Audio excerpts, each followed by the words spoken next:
Acts 1:8 is, of course, the most famous kind of mission verse.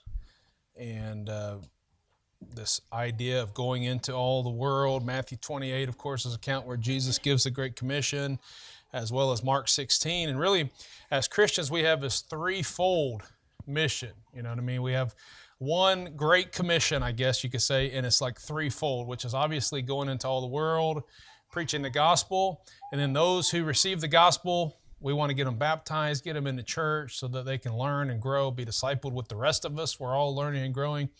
But, ultimately, the work of preaching the gospel and evangelizing has to do with going into the world. And so obviously that goes on outside primarily. I mean, somebody could obviously come in here and get saved, hear the preaching of the gospel, or somebody just talks to them, and gives them the gospel in the church, like after the service or something. We've definitely seen people get saved in a church service, but most of the evangelism goes on outdoor, because that's the idea of this church, this body of believers that gathers together to go out into the world, preach the gospel, and then hopefully bring those believers in, and then inside these walls, we can train them and do all that.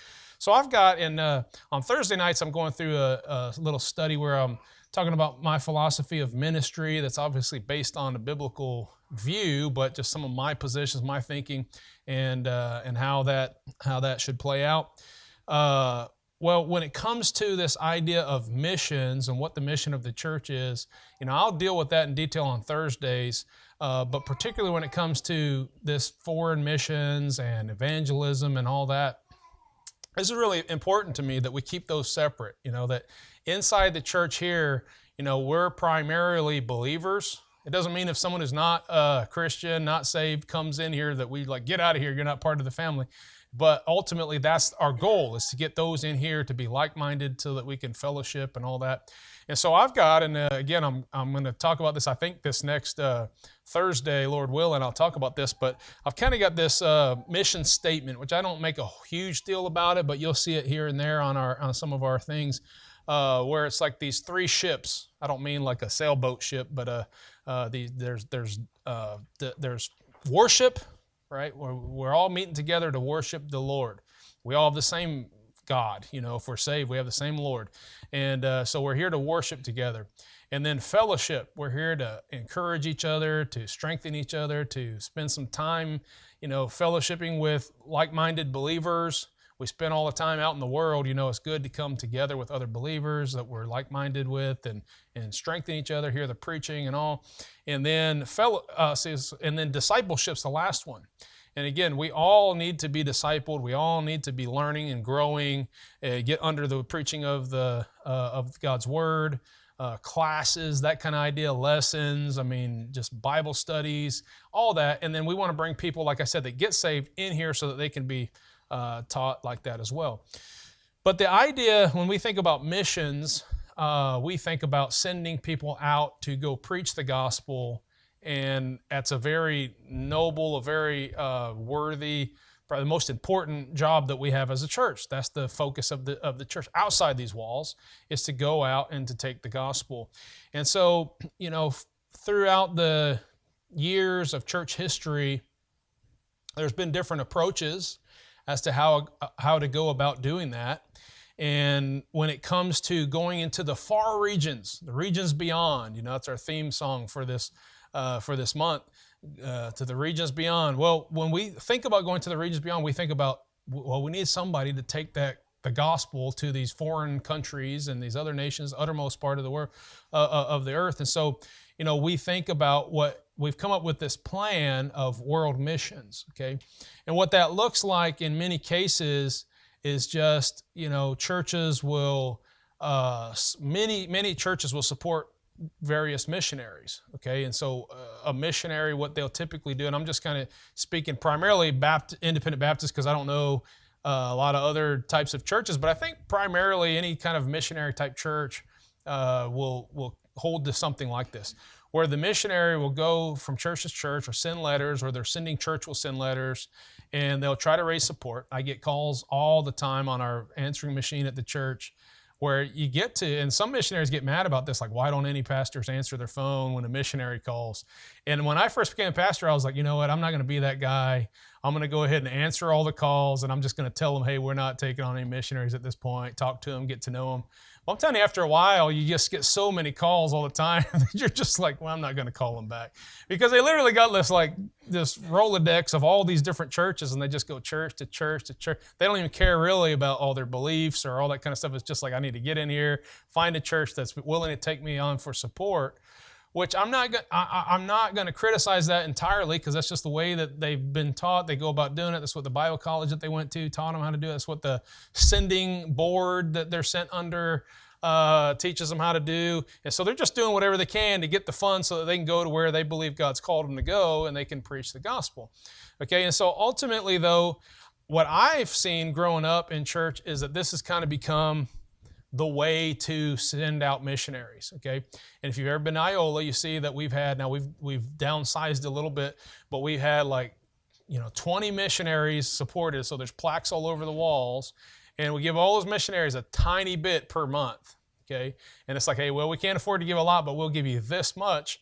And so the thinking is, number one, now we're part of that work. We can read their letters, find out what they're doing, and say that we're part of those various works, okay? And so historically, that's kind of how, for quite some time, Baptists have done it, and that's how I grew up seeing that.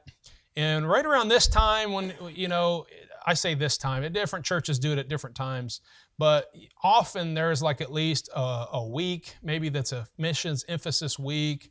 Maybe they'll have a preacher come and preach a conference or something like that, or maybe they'll do a whole month, and at the end of the month there'll be one big service, which is their big missions emphasis push. And a lot of times they'll have what I grew up knowing to be faith promise missions, okay? Faith promise giving. And so what the idea is that on that day, everybody would dig down deep, and they would search their hearts, and they would say, okay, this is a number that the Lord's laid on my heart, and I'm going to give this every week from here on out until next year, whenever we take another faith promise tally. And, every year you feel obligated that, of course, God's going to increase my faith. He's not going to lessen my faith. So every year that number's going to go up, right? And so all the preaching's about how you need to step out in faith and you need to give more and all this. And so there was this real push for that faith promise to get that number up. And then when they got that number, they would say, hey, here's how much we've pledged to give to support missions next month. And so, next year. And so then you'd go that whole year and just hope that the money comes in that people promised to give on faith, okay? And again, I want to clarify that in all the different things I'm going to say in this message, I'm not trying to just call any particular preachers or ministries under the table. If I get kind of specific, it's just, it's not my intent to land blast anybody. I'm still thinking through some of these things myself, just one thing to just criticize and tell people they're doing something wrong, but to offer a solution and say, what's a better way? That's a whole nother story, right? But I'm looking at some of these things and trying to figure them out. But in this sermon, I'm going to probably criticize a lot of those things that I grew up with. And if anyone else here grew up in Baptist churches, you're probably familiar with them as well. If any missionaries are listening to the sermon online, they're probably going to be really mad at me. But that's not my goal to criticize people and their ministry. Certainly don't want to tear them down. If it's working for them, if it's what their churches are doing, that's between them and God. But I do have a responsibility as the pastor to decide how we're going to go about carrying out this mission. Okay, so what do we mean by mission? Well, we send missionaries out on a mission. Okay, this is the biblical role. This is in the Bible, they sent out Barnabas and Saul. They separated him unto the ministry, and they sent him on a mission. There was actually his famous 3 missionary journeys. Okay, and these involved a lot of sailing on ships and traveling by foot and doing all these things, going into the regions beyond. But the church that sent them out for a particular mission, on a particular mission, and when they came back, they gave a report of everything that happened on that mission.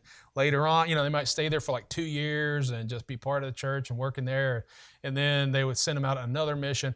I'm not saying it has to look, that all churches have to look exactly like that Acts model, but we know that this is the way that they did it, and so we naturally would want to follow that as close as possible because that's what we see in the Bible.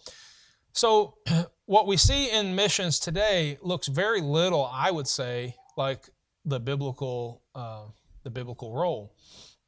And so there's a lot of things that, as I'm thinking about that, I want to talk about. And so the title of the message is, I don't know if it's fair to title it this, but be brutally honest about missions. Okay, I want to be brutally honest about missions. What I mean is, I'm not going to say anything that's necessarily popular among all the missionaries. It's not popular for any churches that are supporting a lot of missionaries. And again, what they do with their money and the way that they want to do it is that's up to them.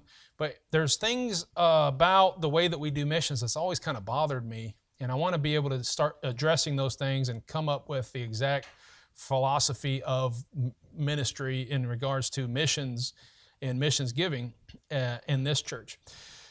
Now, again, we send missionaries out on missions, but here's the thing. That's what we would call foreign missions, right? We send them to different parts, different countries or whatever. Now, what about if I want to send somebody, to another part of the United States, or maybe another part of Kansas, or, hey, people need to be reached all over this world, right? So it's common that a lot of times they'll call that home missions. Have you heard that phrase? Everybody in here heard that phrase? They'll say home missions. Okay, so we support foreign missionaries and we support home missionaries. Now, one of the big things right off the bat, a problem that I've seen that creates is it's this mentality that says, you know what, instead of us going out and preaching the gospel and us being involved in preaching of the word, hey, we'll just get together, do the things we like to do, and then we'll send some other people out to go do what we all should be doing anyway, right? Because we all should be preaching the gospel. And so it gets real easy then to feel like, hey, we're doing great work for the Lord by sending out these missionaries, and then it gives us kind of an excuse not to be involved in the actual work, where actually all Christians should be involved in preaching the gospel and telling people about Jesus. And that's pretty much the whole reason that we're here. Right after we get saved, like, well, let's just go to heaven now. We're saved. Well, no, we got some things to do on this earth, and it's being part of that job of evangelizing the world. And of course, there's a lot of other things that we do, and so every church should have its own mission. Okay, I told you about our mission statement as in regards to what we do inside these walls, but what about our mission as far as what goes on outside these walls? Well, generally speaking, this work here, Kansas City mission, right, is a mission of Iola Baptist Temple, where we said, hey, let's have this goal of knocking every door in the Kansas City metro. It's like 2.5 million people or something like that. It's job security. We're not going to run out of doors to knock, and we knew some people up here this way that were interested, like-minded, wanted to go soul winning. So I said, let's team up and we'll start this work up here. And Lord willing, one day it'll become a independent church on its own and all that. Guess what that is? That's a mission of the church. Some people will call it church planning, but ultimately what it is we're going to go try to reach, Kansas City. There are other churches trying to reach Kansas City as well. We're not trying to interfere with them. We're just trying to do what we can to preach the gospel everywhere. Those that get saved, we want to offer them a place to come, be part of a family, learn how to do what we're doing so that they can go out and preach the gospel as well, learn how to be encouraged and do all the things that we do inside of the walls as well. But the mission is the same, whether it's here, whether it's in Iola, whether it's, our mission is part of that Great Commission, which is to go into all the world and preach the gospel. Okay, and then obviously after they get saved, we've got a kind of a secondary and a third step to that threefold commission. All right, and so every church, I believe, should be taking it very serious what their plan is and what their steps are that they're taking in this mission of reaching the world. Okay, now it looks different ways for different preachers, and again, my main thrust isn't to criticize the way other people do it, but just to decide how we're going to do it. We got to take a look at how others do it and say, well, I don't like that, and that's not biblical, or whatever the case. And so that's the point of this message. Okay, but before I talk about our missions and our foreign missionaries and all the different things that are going on today, I've got to start with just being brutally honest about all the evangelistic efforts of all churches, not just in the home missions or the church planning or the foreign missionaries, but really every single church has that mission. And so, here's what we see, unfortunately, in a lot of ministries today. There are people who have a self-focused mission, okay? And most of the world knows this. There was a day where people kind of respected you if you were a pastor. I mean, to some degree they still do, but if you're a pastor or a full-time ministry, knock on someone's door, you got a suit. Just the other day, now we were dressed down. Actually, we just had I had a pullover shirt and some black jeans and like a little jacket over it. And then the guys behind me, we had groups of 3, so they were kind of dressed similarly. But we knocked on the door. Somebody thought, man, that must be from the government or something. Or what, are they going to come take my kids away? Or I don't know what they were thinking, but they were just like, hey, who's at our door? Who's doing that? But I'm telling you, there was a time when a pastor, would be the guy in the suit that's walking down the street or whatever, and he's expected that he's going to be preaching, and he's going to be doing that, and people would say, hey, there's a man of God, and they would, maybe take their hat off, or there was some kind of respect, you know what I mean? And nowadays, to be honest with you, and I'm not by any means do I think that there needs to be that kind of respect shown to preachers, but just regular guys on the street. But nowadays, it's almost the opposite. You can tell somebody, oh, don't worry, hey, I can do this job for you. You can trust me. I'm a preacher. They might be like, well, now I trusted you until you said that. Now I'm wondering if I can trust you to do that job, because there's a lot of people out there that think, hey, preachers are the shysters. Preachers are the ones trying to get money. Preachers are the ones, that are, they got all these problems and they're molesting children, because that's what the news shares, right? Those kind of bad stories. And preachers are like the bad guys, okay? But many people, the truth is, I've been around enough people in the ministry, and I know, and obviously they're not all wicked. That's not at all what I'm saying. But there's a lot of them that become self-focused.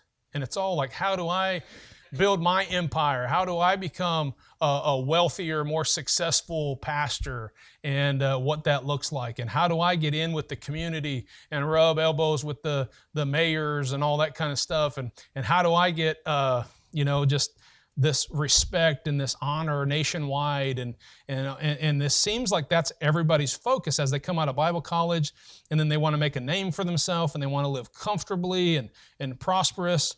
And maybe they want to please the wrong people. Like I said, sometimes it gets into the government and all that, and they're willing to, they're concerned about man's laws, but not so concerned about God's laws, it seems like. They're just all about, what does man want me to do, and being popular with the community and all that kind of stuff. And all of those are self-focused, okay? When really what God is looking for as people who are faithful stewards and are going to serve Him and be in the ministry, which again, everybody's in the ministry.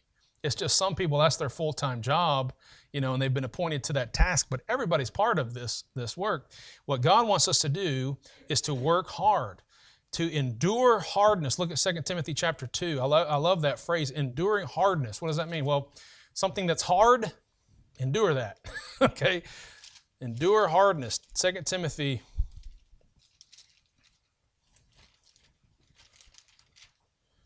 Look at chapter 2, starting in verse 1.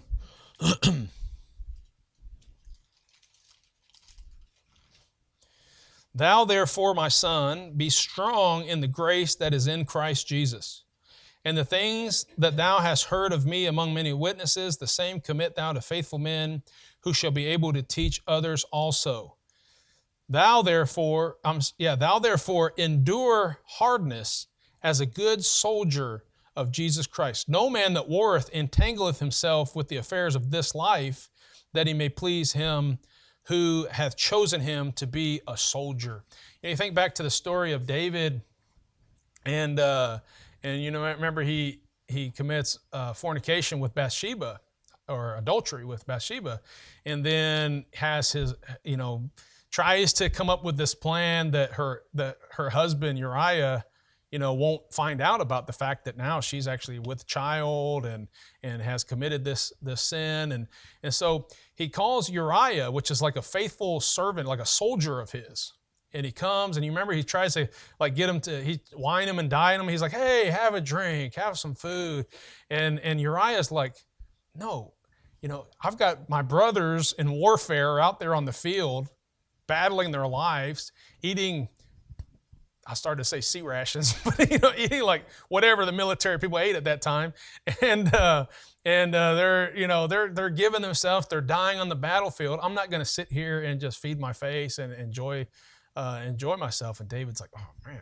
He's like, well, I'll tell you what, your wife's been missing you. Go in unto your wife, and of course he's hoping that they will be able to do something and think that it's his child that she's pregnant with.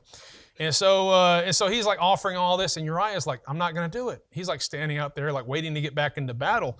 And it's like, what? He's not going to entangle himself with the affairs of this world, because he wants to be loyal and faithful to the captain, of the army, the people that are fighting, and he wants to be loyal to that. And so he wants to endure hardness, and he wants to give up some of the pleasures of this life and all that. And so it's all about the mission. He's given himself to the mission. He's given himself to the Lord who's called him on that mission.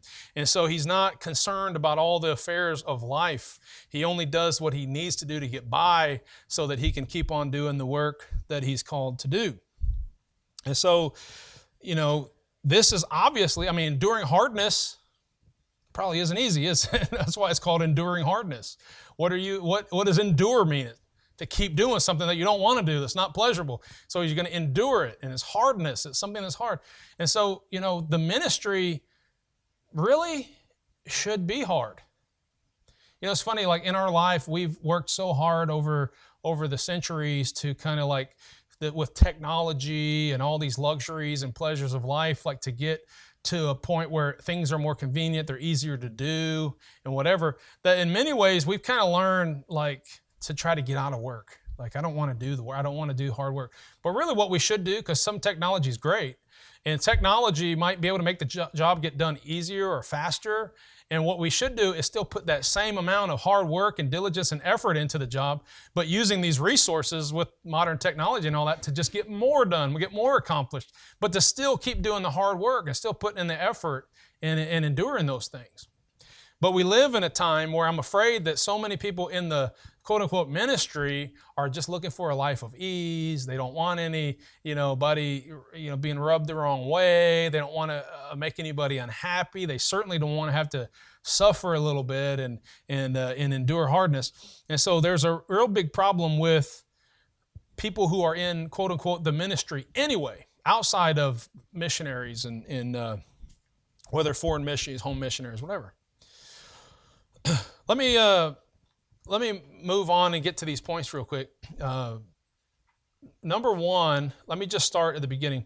So I'm just being brutally honest about the missions, the way that we see it performed today. Okay, number one, the calling of missionaries. Okay, now this is something I can relate to for sure, because I remember telling everybody, God called me to be a missionary in the Gambia, West Africa. Now, did he call me that? Well, suppose it's possible that he did. I'm not there now, so how am I supposed to take that? How am I supposed to read into that? Was I just unfaithful to his calling, or what was the case? But here's what I've found, growing up in different churches or whatever, it particularly starts with young people, where they're hearing this preaching and they're like, you got to surrender. You've got to go to the mission field. You've got to get the calling. You've got to be a preacher. You've got to do all this kind of stuff. And they're like, man, I got to do this, or else, I'm not doing anything for the Lord. And so they'll just surrender to whatever is like the harshest thing to do. I want to be this missionary to Africa. I want to be this missionary to India. I want to do whatever. And they got in their mind what they want to do in this kind of fantasy idea of what the ministry looks like. And then they spend the rest of their time trying to fit, what their fantasy is, fit everything into that fantasy so that it'll work out okay for them, right? When the truth is, and I'm going to preach a little bit about this in Iola this evening, the truth is those fantasized ideas that we get about missionaries that came from reading biographies and studying the lives of missionaries before us, I'm going to tell you what, they knew how to endure hardness. They knew how to suffer. They went through some serious things, and you can't fantasize and romance. What's the word? You can't have this romantic idea about what missions looks like and separate what you think is so great and glorifying and wonderful from that which is hard and that which is difficult. You see what I'm saying? They did the hard work, and in the end, they maybe did have a good name. Maybe people did look at it and say, hey, well, look what they did for the cause of Christ. Look how much they did. But they put in the work, okay? So anyway, what is this calling of the missionaries? Now, should we just accept that somebody is called by God to a specific field just because they said they are? I mean, that's a dangerous place to be, isn't it?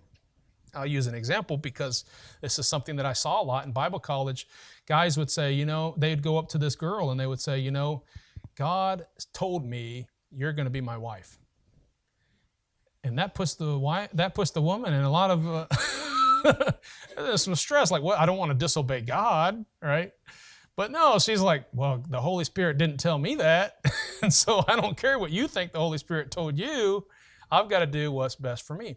And churches ought to think that way too. Like, it's amazing how many people that are those types of missionaries that I'm talking about, where they're just calling up, trying to get support, and they're doing the hard work, right? They're doing the hard work of just calling up all these pastors and trying to get them to donate money. And so they're calling all these people up. And then they kind of get mad because pastors aren't just like jumping out like, oh, wow, you have a burden for India? You have a burden, and I just threw that name out there. I hope that doesn't stick anywhere. But you have a burden for Africa. You have a burden for this. Well, yeah, well then if God's in this, then why don't you come to church, present your ministry, and we'll get behind you and all this kind of stuff. Look, it doesn't always work that way. Just because somebody has this romanticized view of missions doesn't mean that everybody's just going to jump on, or that they need to. Because every church, remember, it's their mission. Right? I mean, it's God's great commission. It's the mission that God's given us to reach the world. But every church has to decide what that looks like. And so, like this military term of sending somebody on a mission, right, or sending them on a tour, or what's the other word? Somebody will say, I've been on different. I think I wrote it down here. Operations or tours or missions, or right. That's kind of a military term. You send them out on that. They go fulfill their duty, and then they come back, and hopefully they accomplish what they were supposed to accomplish. And somebody was making decisions on, hey, here's how we're going to do that, and here's what it looks like, and here's how much money it's going to take, and then they went forward with that. Well, every church has to decide for themselves what that mission is going to look like. And so when somebody feels like they've been called, and there could be all sorts of reasons for them having that feeling. And again, I'm not necessarily saying that God didn't call them that. But we, as a church, might need to look at, okay, well, what makes sense about this person going to where they say that God's called them to go to? Okay? And so, here's a very common scenario. Somebody say, God's called me to, and just name the random country in the middle of nowhere. And they say, okay, well, can you speak that language? Nope, I'll just go to the field and I'll learn it on the field. And I know missionaries have been on the field for 40 years and they still don't know the language. I mean, they just speak through interpreters or they do something, but they've been on the field for 40 years. And you're like, you still don't know the language? Well, you don't know how hard it is to learn the language, right? Well, what made you feel like you needed to go there then if you can't learn the language? And they'll say, well, do you know anybody out there? Well, not yet, but God just called me to go. Now, again, I'm not trying to criticize everybody that, perhaps God does, work with that way in some people. And I know some cases where it looks like that God did work all that out, and praise the Lord for that. I'm not trying to condemn that, but I'm just saying, like, the reality of just thinking through what this looks like, so you want us to all, just pour out the money so that you can what they'll do is they'll usually set this money, like this is how much I need per year to be able to go. And maybe they'll kind of overshoot that a little bit, and then they'll say well, I'll settle for 80%, but 80% is still a pretty good sum. They got it all figured out. This is what I need to go. And then they'll continue to call churches and go out to missions conferences and to knock doors of churches and try to get their cards and get their foot in the door so they can present their ministry, so that once they've raised enough support, then they can comfortably go over to the field that they're trying to go to. Which, by the way, you go to a place like India or Africa, and you're going over there, if you're raising the amount, you're raising like $100,000 a year, and then you go to Africa, you are rich in Africa with that kind of money, okay? And again, not criticizing missionaries in Africa that make $100,000 a year. That's probably unrealistic for anybody, but they don't know the language, but they just go. They don't have any contacts, no opportunities, no doors have opened. They're just like, no, I'm going by faith. God's called me to do it. And good. Again, I'm not going to say that they didn't. I'm just going to say, I've got to decide for this church, like what is the best way to go about this. I can't just rely on everybody that says, well, God called me to do this, and He wants you to get involved too. That's a real danger. That's a real danger. Okay, and so many who feel like they've been called, they don't even know the language. They haven't actually considered the cost. And I'm not just talking about the cost of what it means to serve the Lord, but the literal cost, of what it's going to take. Look at Luke chapter 14.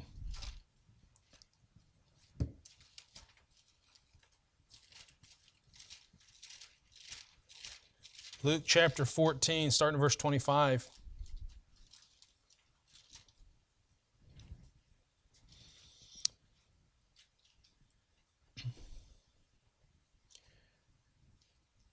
And there was a great multitude with him, and he turned and said unto them, if any man come to me and hate not his father and his mother and his wife and his children and brethren and sisters, yea, and his own life also, he cannot be my disciple. I'll come back to this verse in here in a minute. But whosoever doth not bear his cross and come after me cannot be my disciple. For which of you, intending to build a tower, sitteth not down first and counteth the cost, whether he hath sufficient to finish it? Lest haply, after he hath laid the foundation and is not able to finish it, all that behold it begin to mock him, saying, this man began to build and was not able to finish. Or what king going to make war against another king sitteth not down first and consulteth whether he be able with 10,000 to meet him that cometh against him with 20,000, or else while the other is yet a great way off, he sendeth an embassage and desireth conditions of peace. See, before they go into the warfare, they got to consider, hey, are we able to do this? Are we able to, fulfill what we're trying to accomplish here? Are we going to get the mission done? And so a lot of people don't even think about that. They just haphazardly say, well, God's called me, so He's going to I'm going to tell you, quite often, a few years down the road, or maybe not even that long, maybe less than a year sometimes, they come back and say, well, you know what, I think God's called me somewhere else. And they just kind of shut that door. And so now He's calling me somewhere else. And how many times can you do that before all the preachers are like, I don't think so. But that's the reality of what we see going on. A lot of times people just are self-called and self-motivated. Okay. And therefore, I think churches need to plan their missions and plan a strategy and make sure that they can accomplish what it is that they set out to accomplish. Number 2, the missions of the missionaries. So here's a big problem today. A lot of missionaries get lost in what their mission is. Okay, and again, we think about foreign missions, about world missions, or maybe even home missions, but the reality is anybody in ministry, anybody who is doing, a church is sending out they're on some kind of mission, there's something that they're trying to fulfill, like they've got to think about this as well. We've got to think about what our mission is, okay? So, when I get a report back from a missionary, and this happened where there was actually a missionary that I dropped their support. I was very kind with them and said, look, I'm not trying to destroy your ministry. The little amount that we're giving you on a monthly basis it's not going to kill you for me to take that away. But I don't want to get behind your ministry because I don't even know what your ministry is. We didn't send them to begin with because of the way that the missions has been set up. we just kind of give money to these people just hoping that, the pastor that sent them knows what he's doing and has an idea for the ministry. But here's these people just randomly, all of a sudden they're like starting this orphanage. And it's like, well, I thought you were preaching the gospel. I thought you were trying to get people saved, Well, we're going to do that through the orphanage. Next thing you know, we get this letter saying, hey, we're no longer in this one particular field. Now we're going to this other field. And by the way, in that field over there, they have this great need for water buffaloes. And so we're raising money for water buffaloes. And I'm just like, hey, what mission are we on here? But, that we can criticize missionaries that do that, but sometimes churches lose their vision of what their mission is. And it's just like, hey, we got to have these children's programs, and we got to have this ministry and a ladies ministry, and we got to have a live stream, and we got to have all the, this kind of a podcast, and we got to have all that. And it's just like, I'm not saying any of those things are inherently wrong, but I'm saying at some point, like, you lose sight of what your mission is, and you start chasing after all these other things. And it seemed like maybe that's a ploy of Satan, kind of to distract you from what you're supposed to be doing, So the mission of the missionaries is very possible that they'll lose focus, and that's a shame. That's something that we're all capable of doing. It's possible. It's possible to have many individual. So it is possible to have a mission, and then all of a sudden, hey, these random things like you never thought was going to happen. Like I never knew that the mission that KC mission was going to be a ministry of Iola Baptist Temple, okay? But what I did know is that we're on this mission to knock doors, get people saved, go soul winning, fellowship with believers. I mean, these simple things, and then God began to open up doors and be able to create opportunities and move things along. See, but so there's always opportunity. Obviously, there's tons of different things that can happen, but you don't want to chase after something that is important to self, or it's going to make you look good, or whatever reason you might be chasing after it, and lose sight of what the mission is. As a church, we definitely don't want to do that. Let me just jump down to the last point here, or the next point here. The support of missionaries. Okay, so we talked about the calling of missionaries, the missions of the missionaries. What about the support of missionaries? Now, I enjoy having missionaries that are traveling through, stop by the church. I'm always like, hey, I'm just telling you right now, we're not taking on any missionaries right now, so you can come present your ministry, and we can pray for you, maybe take you out to eat, maybe give you a love offering. I mean, I enjoy doing that. I enjoy sitting down, fellowship with them and everything. But there are some times where they'll say, well, I appreciate you being honest with me, because if there's no chance that you're going to support me, then there's no reason for me to go there, and they'll just kind of move on. But I like to have them come. I like to be able to talk with them, see what they're doing out there, and sometimes we find out we do have some things in common, and maybe I will pray for some of these people. A lot of people have kind of started getting their missionary letters or finding out a little bit about them, following them on Facebook or whatever. Even though the church isn't supporting them, I like to see what's going on out there. But there's this idea that says, when it comes to supporting a missionary, that we just have to take on this missionary for life, right? Most of the time it's just like, well, now that I started supporting them, I can't stop supporting them, or else I'm a bad, we're a bad church if we do that. And so we got to just continue to support this missionary. They're going to go out and do whatever, and they're going to call back and say, hey, we really need to raise some money for a new car. Hey, we need to really raise this money. We got an opportunity on a nice building and all this. And hey, we need to, all this, just constantly asking for money. And so a lot of times with a missions program, they got this money that's just designated to missions, and they'll just send it to the missionaries whenever they ask for something. Or when they take on a ministry, they'll just say, hey, I'm interested in that ministry. We'll support you. And then it's basically like, we don't really know what your teachings are. We don't really know what your doctrines are. We don't really know what you're going to do whenever we get there. We know nothing about you. We don't know what church you're sent out of. We don't really know what they believe or anything like that. But we're behind you, and so we're going to send your money to them.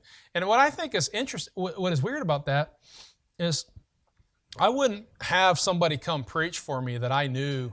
I mean, without knowing a little bit about what they believe and teach. Now, they don't have to believe exactly like me on everything and have the same philosophies of ministry, but I'm going to be a little careful to have somebody come. I need to know a little bit about them. Like, are they going to use the King James? You know what I mean? Oftentimes, you get a missionary out there, and it's like, when they come, it's like, well, do you want me to be King James? Yeah, okay. Well, I'll go out to the car, get my King James Bible, and come here, and they'll be like, oh yeah, King James all the way. You don't know. You just don't know what they're doing. And so we'll look, and hey, now with social media, it's a small world. I mean, you can tell what people are doing, and all of a sudden you got missionaries that are using other versions of the Bible, and you're just like, whoa, why didn't we know that? You know, they're in these real contemporary churches, and I'm like, well, if that's the churches that you're starting on your mission field, why do I want to support that? Okay, but there's this idea that you just got to support a missionary, and they just get to do whatever they want to do. All right, now here's an interesting thing. I was talking to my wife about this on the way up here. Now, there are churches and missionaries that do this right. Again, I'm not just trying to condemn every missionary out there, but churches are supposed to have what's called a sending church. That's the biblical model, right? When they all got together, Acts chapter, I don't remember where it is, but they, after Paul and Barnabas are working together as a team, then the Holy Ghost says, like, separate unto me Paul and Barnabas, and then the church like sends them off on this mission. Okay, and then they come back and they report to the church, what all happened while they were gone, and how all these Gentiles got saved and all that kind of stuff. So, like, that's the ideal way. We should send a missionary off, be responsible for what they're doing. We know what they're doing. We know what their mission is, and they come back and say, "Hey, we accomplished the mission that we went out to do." So I was talking to my wife about that, and I was like, we know a lot of missionaries who their sending church knows hardly anything about what they're doing. And in fact, sometimes they're like closer to another supporting church. It's just not their sending church, because throughout time, their sending church has become this kind of like organization that, basically will receive their mail, and they got like a secretary to take care of those kinds of things or whatever. But that church really isn't sending them off. They really don't know their contacts. They really don't know all that kind of stuff. They're just quote unquote a sending church. And I said, well, how do we know, like, who's sending these people out? Like, who are they affiliated with? Who are they representing? And so what happened is, throughout church history, these mission, a way to kind of organize some of these mission endeavors, they begin to have these boards, like the BBFI, Baptist Bible Fellowship International, and they support it. You go out through their college, and you kind of agree with their articles of faith. Some people through Heartland doesn't actually have a board like that, but there is something called like the Global Fellowship or something. I can't remember that. There is some kind of missions board or something that they started, I think, or they're closely affiliated with. There's like World Baptist Fellowship, or I can't remember what it's called now. And like there's all these like boards that said, well, we will send these people and handle their finances and make sure they're taken care of, and they can contact us, and all the churches will just send the money to us, and then we'll make sure it gets to the missionaries and all this kind of stuff. Well, here's the thing.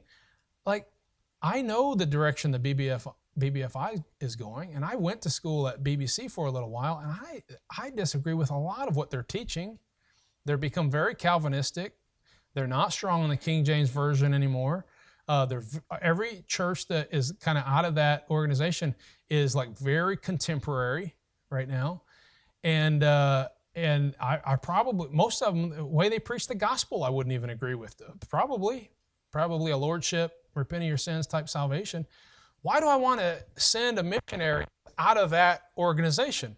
Now they'll say, no. I'm only, time has, after so many years, they kind of got corrupt, and I'm just kind of stuck with it because that's what I've been invested in for so many years or whatever.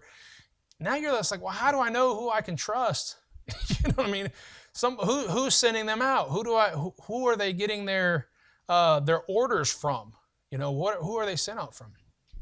And so I believe that the way that we're supporting missionaries is very dangerous, very dangerous. So here's something that happened. Okay, so in the same way that when we send, so here's another thing. This is all part of the same, cycle, is that here's how it usually goes. Somebody comes to the church during the altar call, which we don't have, but during the altar call, they come down, heartfelt message. At the very end, they say, all right, bow your heads. Now, God's calling somebody here to the mission field right now. Come on down. come on down. And eventually some kid's like, well, he's calling me, I guess. And so he comes down here and he says, I'm giving my life to missions, and I'm going to be a missionary. I'm going to go to the deepest, darkest jungle in Africa, and God's called me to do that. And everybody's crying and boo-hooing and says, well, congratulations. What do I do now? You know what? We're going to send you to Bible college. So you send them to Bible college, and they go to a church that's linked with that Bible college that's got thousands of people, and that person says, wow, this is great. I've never been in a church this big, and the music program's so great, and the ministries are so great, and they're enjoying the college, they're enjoying the church, they're enjoying everything about it. Maybe they'll go to the mission field, maybe they won't. Some of them stay right there at that church and enjoy that and raise their family for the rest of their life. I know, because I fell into the same the same kind of trap. Not trap. I'm thankful for my time there, but anyway.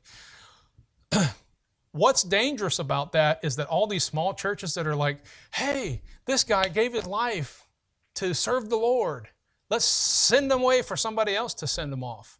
Well, couldn't that church say, well, praise the Lord, we need people to go preach the gospel. That's the ministry, that's the mission and the calling of this church. And so let's teach you how to do that. And so maybe someday the door opens up and says, hey, let's go on a trip to Mexico, or let's work with this other church that's established in Africa. Like, I know some pastors in Africa that I want to get out there one time, take a missions trip and visit them and try to help them and find out what their work's about. Maybe there's places in the islands, or, oh yeah, everybody wants to volunteer for that trip, right? Take me to Jamaica. But you know what I mean? So like, there may be some mission trips that we can go on, and maybe somebody says, you know what, I'm just going to be planted here. There's a lot of fruit. There's a lot of possibility. This door opens up and I want to preach the gospel to these people. Who knows what will happen? But here's what we know is that person was sent out of this church. We know what they believe. We know what they stand on. They've proven themselves, or else why would we give them any kind of ministry if they didn't prove themselves? And so they've proven themselves, and so we said, well, this is great. We can support you. We want to get behind you. Come back and give a report every so often, and we'll stay in fellowship. We'll send some people to come out and knock doors with you and all that stuff. That's a mission. You see what I mean? But this idea of like, well, let's just drop some money to this guy, drop some money to this guy, drop some money to this guy. Hey, you want to go be a missionary? Okay, well, just go to that Bible college and we'll send money to that Bible college. And now you got the church just like dwindling. All their young people that are motivated and fired up and actually want to do some work, they get sent off to Bible college. So who's left? All the older folks, right? So you got this church with just a handful full of older folks. Everybody else is gone because they've all been sent away. And this is the way a lot of Baptist churches are going nowadays. And so you got these big college-based churches that are growing and doing these great exploits. And then you got these smaller churches that are like, what are we going to do? Right? Again, I'm not sitting here trying to, I've probably put some particular people and organizations, I guess I call BBFI out by name, but I'm just saying, like, I probably put some of these in your head and all that, but I'm not really focused on what other people are doing. Let them do what they're doing. I'm not trying to stop them. But what I'm trying to say is, like, what is the wisest way to go about sending somebody, the safest, the best for the church, and the best for the church's mission? It doesn't look like what we see today as far as worldwide missions goes. The only reason I'm bringing this up is because this is Missions Emphasis Month. And so I feel like these things need to be addressed. I don't want to just give this false impression that, yeah, we're glad with the way that the missions program's going, because there are some huge faults that I can see with the current plan and what we're even as a church involved in.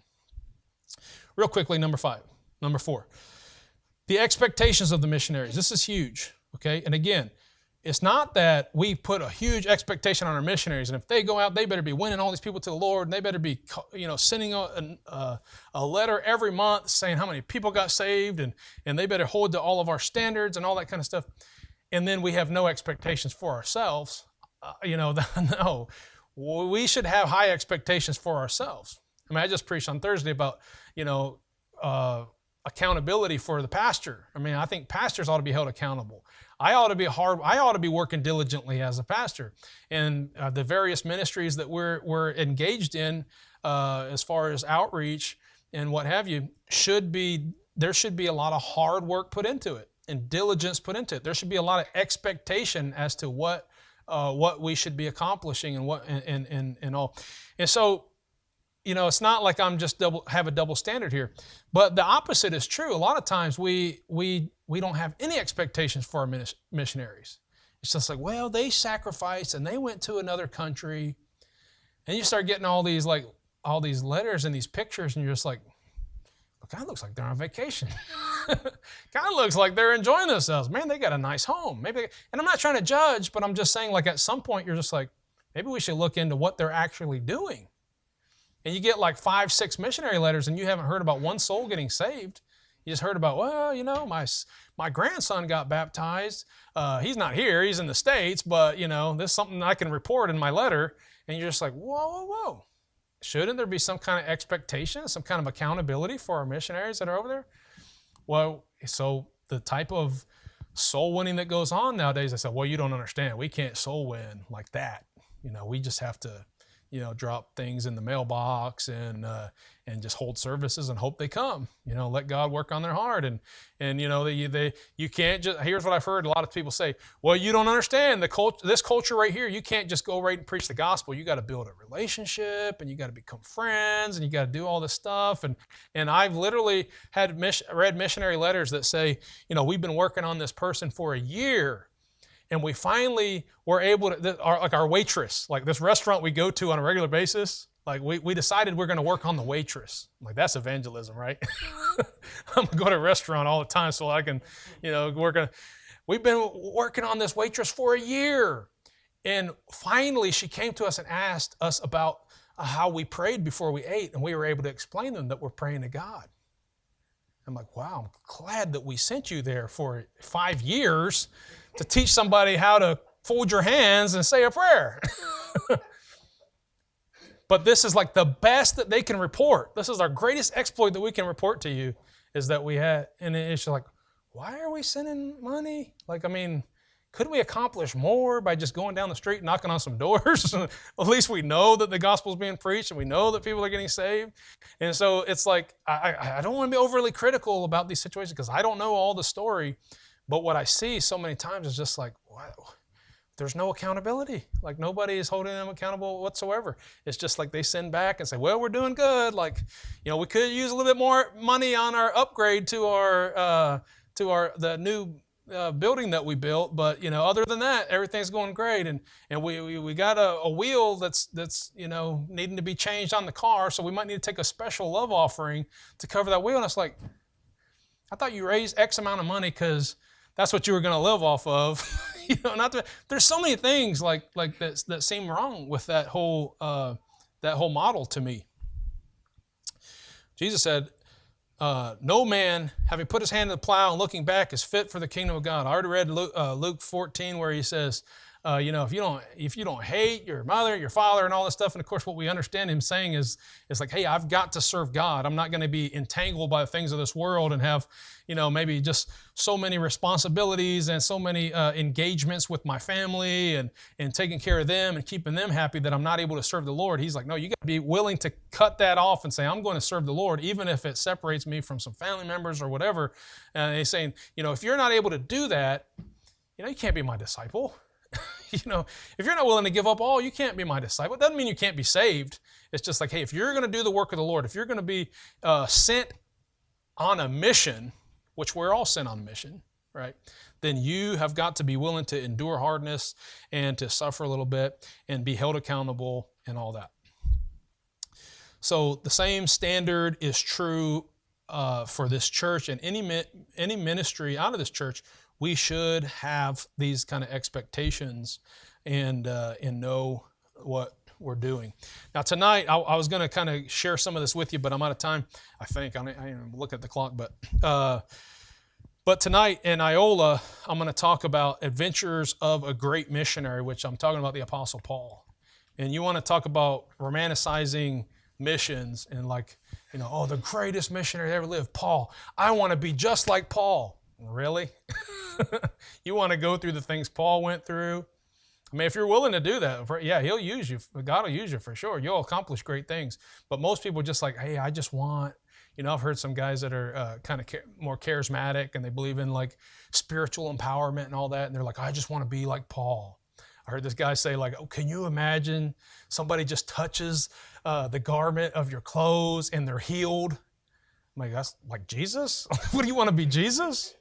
Like, I just want to be like Paul. Paul was able to do that, and they just come and snake bit him, and he didn't even die. I mean, he had faith, and I'm just like, okay, well, how about this? I want to be like Paul. I want to be shipwrecked 3 nights and I want to be beaten and left for dead, stoned to death, persecuted, kicked out of the city. I want to go, with no sleep, laboring more than everybody else. I want to go on all these journeys and perils and being robbed by people and being beaten by my own countrymen and being rejected by all my friends and my co-workers who left me and forsook me. Like, you don't see missionaries saying that I want that kind of lifestyle. But the greatest missionary of all time is the Apostle Paul. That's the kind of like ministry he had. Are we really ready to endure hardness? It's going to take a lot more than just like, okay, after I raise $100,000, I'll go ahead and go to Paris. I mean, come on, I'll go ahead and go to, I don't know why I pulled out Paris, but all these places that I've always wanted to travel the world and see, like I'll go there. That's not missions. That's not missions. Missions is going down the street. Missions is going to the lady I knocked on. Okay, this is my last story, then I'm done. And one of the ladies I was talking to yesterday when we went soul winning was talking about how she used to live in KC. She was like, I lived in the ghetto. Like, I bet you guys wouldn't go there. And I was like, that's exactly where we want to go knocking doors. She was like, I was in KC Mo. And she was like, it's the ghetto. And I was like, hey, we want to preach the gospel to people that will listen. And you know what we found out? People in the ghetto at KC Mo are more likely to listen than the people in I don't know, this neighborhood even. Okay? And so we just want to go where there's people, where we can preach the gospel, we can get people saved. We've got a big vision, reaching Kansas City Metro, one door at a time. That's a huge mission. So let's stay focused on the mission and do the best that we can to get that job accomplished. And that'll be like, hey, we are missionaries that actually did accomplish our mission. All right, let's pray. Father, I thank you for your word. I pray that you'll help it to be used to edify and not to tear anybody down. But I pray, Lord, that you will help us to be focused on our missions, not to be distracted with self just an unhealthy view of self and what we want our lives to look like and what we want the ministry to look like. But help us to put you first and foremost. Help us to just follow the leadership that you give us in our lives and endure hardness as a soldier and count the cost and to do the work that it requires, Lord, to carry on the mission that you've given us. I pray that you help us all work together to that end. In Jesus' name I pray. Amen.